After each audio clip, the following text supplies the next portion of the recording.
ఈ రోజుల్లో పిల్లలందరికీ ఎంతో నచ్చే ఈజీ అండ్ టేస్టీ రెసిపీ తయారు చేసేసుకుందాం. మొన్న డీమార్ట్కి వెళ్ళినప్పుడు నాకు ఈ ప్యాన్ కేక్ మిక్స్ ప్యాకెట్ అయితే కనిపించింది. సో ట్రై చేద్దామని చెప్పి తీసేసుకున్నాను. ప్యాకేజ్ బ్యాక్ సైడ్ ఇచ్చిన ఇన్స్ట్రక్షన్స్ ప్రకారమే నేను కూడా ప్రిపరేషన్ అయితే స్టార్ట్ చేసేసుకున్నాను.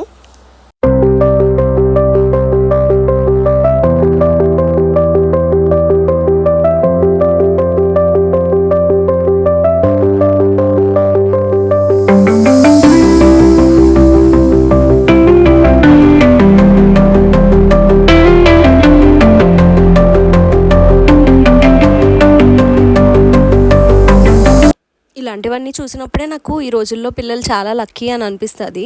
మా చైల్డ్హుడ్ డేస్లో అయితే ఇలాంటివి ఏం లేదు. లిటరల్లీ చెప్పాలంటే ప్యాన్ కేక్ నేను ఇదే ఫస్ట్ టైం తింటున్నాను. టేస్ట్ అయితే చాలా బాగుంది. నాకైతే సేమ్ హాట్ బ్రౌనీ కేక్ లాగా అనిపించింది. ఇలాంటి వీడియోస్ కోసం ఛానల్ని అయితే సబ్స్క్రైబ్ చేసుకోవడం మర్చిపోకండి. Thank you all.